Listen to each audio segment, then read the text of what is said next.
Bon après-midi, bienvenue à La Vie en Gaspésie. Aujourd'hui, je reçois à l'émission Pierrette de Trisse. Peut-être est-ce que vous avez déjà entendu son histoire sur les médias sociaux ou peut-être à la télévision. Donc, cette dame originaire de la Belgique qui a vécu une histoire peu commune du côté, en fait, au niveau des chirurgies esthétiques et de la manipulation de son chirurgien à l'époque. Donc, c'est une histoire qui s'est déroulée en 2000. De ça est sorti 2 livres qui ont été édités tout d'abord en 2007. Donc, le premier tome, Liaison dangereuse d'une patiente avec son chirurgien, et le tome 2 qui s'en est suivi, l'opération esthétique. Donc, Madame de Trisse, bienvenue à l'émission. Merci d'avoir accepté l'invitation. Aujourd'hui, on va, pour la première fois, pour vous, devant les médias, on va aborder un peu plus le concret de votre histoire, si vous voulez bien. Plutôt, qu'est-ce qui s'est passé sur la table d'opération, d'où toute votre histoire a débuté finalement? OK, c'est vrai qu'aujourd'hui, je me rends compte que j'avais peut-être envie d'aborder un sujet que j'ai toujours occulté, puis c'est que le poids du tabou est grand. Et effectivement, j'ai subi la violence d'un chirurgien esthétique dans une clinique privée belge. Et il s'est passé, c'est parce que j'ai entrepris un double parcours, chirurgie esthétique et psychanalyse, pour sortir d'un passé un peu triste, comme on en a tous. Mais moi, je voulais vraiment aller au fond des choses pour me libérer de traces d'amertume aussi que je portais sur le visage. Donc, j'étais entrée en chirurgie, un petit peu comme on entre en religion, sans savoir trop où ça allait me mener, mais j'avais l'aide de mon psychanalyste à côté. Et donc, le chirurgien chez qui je suis tombée était un séducteur, malheureusement. C'est sûr qu'au début, on se plaisait, on est sortis ensemble un petit temps, puis je me suis aperçue qu'il avait une femme officielle qui était l'infirmière.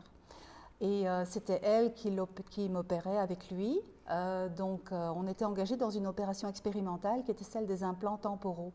À l'époque, je pense que j'étais une des seules personnes au monde à faire cette opération. Et donc, pendant cette opération, donc, le chirurgien tombait amoureux de moi. Et au début, comme je vous dis, j'étais consentante. Puis je me suis vite aperçue que c'était comme un traquenard. Parce que, faisant une psychanalyse aussi, j'avais des rêves un peu prémonitoires qui me montraient la trame de l'histoire un peu. C'était comme un roman qui était dévoilé petit à petit. Et je me suis aperçue que l'infirmière avait au fond la main mise sur la clinique du chirurgien. Donc elle, ce qu'elle voulait, c'était l'empire financier, la clinique, la Jaguar, tout ce qui constitue l'image d'un chirurgien esthétique.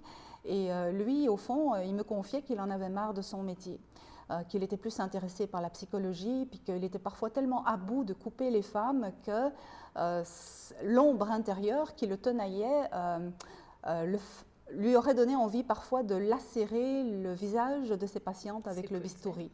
Donc, heureusement que je suivais une psychanalyse et que moi, j'étais rassurée sur le fait qu'il ne me ferait pas la même chose, évidemment. Mais il y a eu dans mon histoire une opération très violente avec ce chirurgien parce que nos mobiles étaient différents. Le mien était chirurgical, je voulais être libérée par la chirurgie et la psychanalyse, mais le sien était de garder l'emprise sur moi et d'une manière extrêmement subtile parce qu'il me disait le contraire, mais au fond, c'était pas vrai du tout. C'était de la manipulation. C'était de la manipulation, oui. Et il me disait lui-même qu'il était borderline, donc c'était une personnalité borderline. Et vous voyez, même encore maintenant, 15 ans plus tard, c'est difficile Je m'en rappelle, bien entendu, comme si c'était hier, mais d'en parler, c'est une toute autre histoire. Et jusqu'à aujourd'hui, j'ai occulté ce fait principal dans les médias, notamment cette violence qu'il y a eu sur la table chirurgicale quand il a fait l'opération des implants, qui a été ratée une première fois. Là, l'infirmière s'est rendue compte que lui était vraiment amoureux de moi. Et son jeu à elle, c'était qu'il ne tombe pas amoureux des patients, mais qu'il s'amuse avec elle, qu'il couche avec elle, donc pour faire diversion. Puis la seule chose qui lui manquait à elle, c'était la bague officielle pour devenir sa femme et prendre l'emprise définitive sur la clinique. Et lui, il était trituré entre 2 options. Donc, il avait envie de sa liberté, de vivre sa vraie vie, de suivre son âme. Et il était obligé de rester dans la clinique pour finalement réaliser le rêve de l'infirmière, faire grandir la clinique, tout ce qui était l'aspect financier. Ça a été un cercle vicieux, finalement. Donc, ce conflit-là, au fond, s'est révélé pendant que moi, j'étais opérée. Et l'opération s'est faite dans des circonstances épouvantables. Il m'a quasiment à moitié endormie, elle m'a à moitié endormie parce que je suis convaincue que la dose d'anesthésiant était réduite par rapport aux opérations que j'avais eues antérieurement. Antérieurement, c'était parfait, je ne sentais absolument rien, on avait eu diverses petites opérations. Puis lui se dépêchait parce qu'il y avait d'autres clients qui attendaient dans la salle d'attente.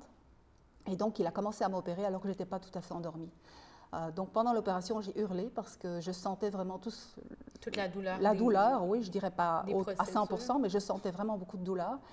Et à un moment donné, c'était tellement intense que j'ai dit « arrête ». Et il a dit « ok, on arrête ». Parce que l'infirmière le regardait d'un côté, donc la tension devait être extrême pour lui aussi. Il a tout arrêté. Ce qui fait que moi, j'étais dans un état d'épouvante. Il m'avait recousue, mais à la vaille que vaille, hein, j'étais quand même recousue. Et bon, au lieu de rester me reposer dans la clinique, j'ai fait appeler immédiatement un ami qui est venu me chercher de toute urgence. Et j'ai fait enlever mes fils chez un médecin généraliste. Mon psychanalyste m'a beaucoup aidée parce que quand on sort de là, ben, c'est épouvantable. On a juste envie de mourir. On se sent vraiment piétiné. Et donc, il m'a fallu du temps pour m'en remettre. Et la personne qui m'accompagnait ce matin en voiture, qui est un ami, m'a dit « mais pourquoi n'as-tu jamais signalé le fait à la police ?» Et je lui ai dit « pourquoi, c'est vrai, pourquoi je ne l'ai pas signalé ?» Parce qu'il y a une espèce de peur et de tabou qui règne encore, qui s'installe. Et mon psychanalyste lui-même me disait « laisse tomber l'histoire » parce qu'il m'avait toujours prévenu « l'infirmière ne te rattrape pas ». L'infirmière ne vous rattrape pas, pardon. Et moi, je disais, mais que voulez-vous dire? Vous allez voir, l'infirmière ne vous rattrape pas. Et moi, je n'ai pas l'esprit manipulateur, donc je ne pouvais pas comprendre le machiavélisme qu'il y avait derrière cette histoire. Je vais vous arrêter tout de suite parce qu'on va passer à la pause. Restez avec nous parce qu'effectivement, après la pause, on va continuer l'histoire puis on va aborder d'autres angles, justement, avec Madame de Trist. Donc, restez avec nous, on revient dans 2 minutes.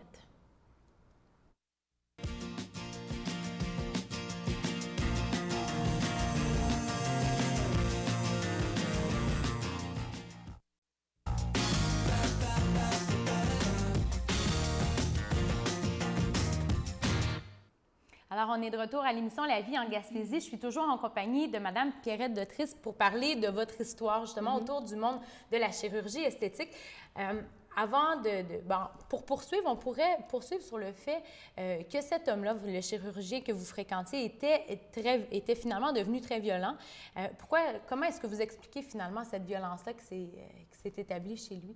En fait, la violence a éclaté une fois, hein, donc c'était tellement, il était compressé lui-même par la situation qu'il vivait.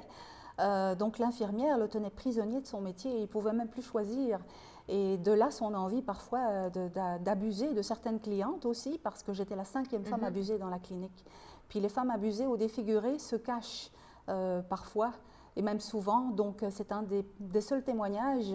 Comme je n'ai pas trouvé de témoignage, j'ai dû l'écrire moi-même pour avertir les gens des dangers en coulisses aussi de la chirurgie esthétique. Il y a des chirurgiens très honnêtes, c'est sûr, mais quand on joue au séducteur et qu'on est chirurgien esthétique, là, ça peut être extrêmement dangereux. Ça entre dans un cercle différent. Oui. Justement, vous êtes un peu lancé dans l'écriture pour vous porter à la défense, pour raconter votre histoire, puis c'est une question finalement de sensibilisation pour sensibiliser peut-être d'autres victimes qui voudraient témoigner ou simplement sensibiliser la population en général aux coulisses des cliniques d'esthétique.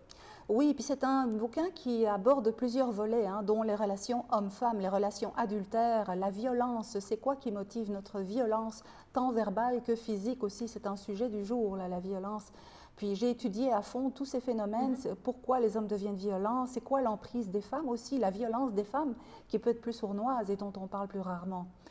Donc le livre aborde plusieurs sujets et aussi il est un plaidoyer pour l'amour, pour oser l'amour, la puissance de l'amour plutôt que l'amour du pouvoir. Parce que les séductions, ce sont des jeux de pouvoir qui peuvent devenir aussi très violents. Très violents. C'est toujours un abus sur l'autre, hein? C'est de l'amour cannibale au fond. C'est d'avoir une ambition sur l'autre, mais l'idée, c'est de s'aimer l'un et l'autre en termes d'égalité. Un sujet tout à fait encore d'actualité. Vous le disiez vous-même, votre histoire, en fait, la vie des 15 dernières années a été un peu un concours de circonstances. Vous écrivez bien.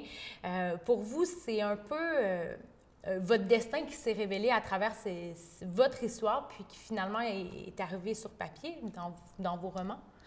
Oui, en fait, je suis incapable d'écrire un roman parce qu'avec l'histoire qui m'arrive, et puis elle s'est continuée après avec d'autres volets, mais je ne peux écrire que la vérité.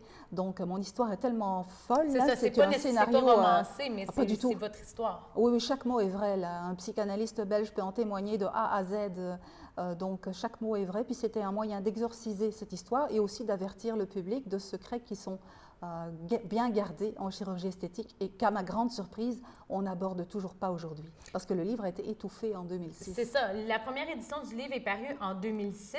Le livre, vous le dites vous-même, a été étouffé, puis que vous pensez justement que c'est parce que vous donnez les réponses justement des coulisses de ces cliniques d'esthétique, puis de ces procédures qui tournent mal. Oui, parce que, en tout cas, certaines réponses, parce que lorsque je suis allée chez Denis Lévesque, je me fais encore arrêter dans la rue 7 ans plus tard par des gens qui ont regardé l'émission et qui me disent « Mais pourquoi il ne vous a pas posé les vraies questions ?» Parce que les gens sentaient aussi ce qu'il y a dans le livre, ils le sentaient confusément, parce que tout le monde est concerné par les problèmes d'image et de couple aujourd'hui. Et c'est sûr que le livre apporte beaucoup de réponses, mais il est très profond, justement. Et c'est ça que les médias ont été amenés à cacher, parce qu'il y a eu des pressions de lobbies médicaux. J'ai fait un procès d'ailleurs à mon éditeur, à la Cour supérieure de Québec, parce que le livre a été vraiment étouffé, alors qu'il a reçu un très bel accueil en France, mais il avait disparu des librairies. Justement, là, les personnes qui voudront peuvent se procurer votre livre que vous avez réédité à travers vos éditions Oser la vie. Le site Internet apparaît à l'écran, apparaît à l'écran actuellement. Mais dans toute cette histoire-là, vous êtes aussi en train d'écrire un nouveau livre sur l'écriture de ces 2 premiers tomes. Oui, en fait, il s'agit de mon 10e livre, parce que j'en ai d'autres dans ma maison d'édition. Et c'est toute la vérité sera dite. Donc, c'est l'histoire de la procédure qui a entouré l'opération esthétique et toute la corruption qui a touché également la justice. Donc, c'était une histoire assez forte. Les obstacles ont été innombrables. Mes avocats étaient eux-mêmes dépassés par les événements et la corruption était évidente. Donc, je vais raconter ça dans toute la vérité sera dite. Donc, pour vous, c'est la continuité, si je peux me permettre, de votre destin, de continuer d'écrire sur cette histoire-là, puis de sensibiliser, finalement, continuer à sensibiliser. Je n'ai pas le choix, c'est quasiment une mission. C'est une mission d'écriture. J'écris des choses. Il y a des passages très gais aussi dans ces livres-là, hein. Notamment dans l'opération esthétique. Il y a une tournée chez les chirurgiens parisiens qui est très drôle parce que les gens vont être effarés de voir comment les chirurgiens peuvent considérer les femmes aussi. Mais j'ai tourné ça dans un chapitre extrêmement drôle. Donc il y a du drame, mais il y a aussi de la rigolade.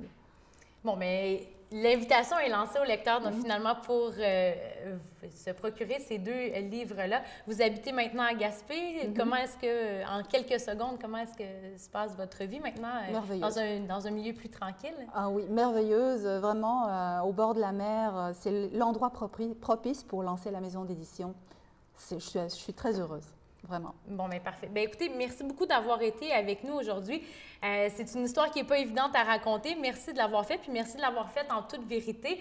À la maison, eh bien, je vous invite à vous rendre sur son site Internet. Vous allez en apprendre davantage sur Madame de Trist, sur d'autres livres également, puis sur son histoire. Merci encore une fois d'avoir été des nôtres. J'espère que vous reviendrez nous visiter. Bon retour à Gaspé. Merci. Puis à la maison, eh bien, on se dit à une prochaine émission.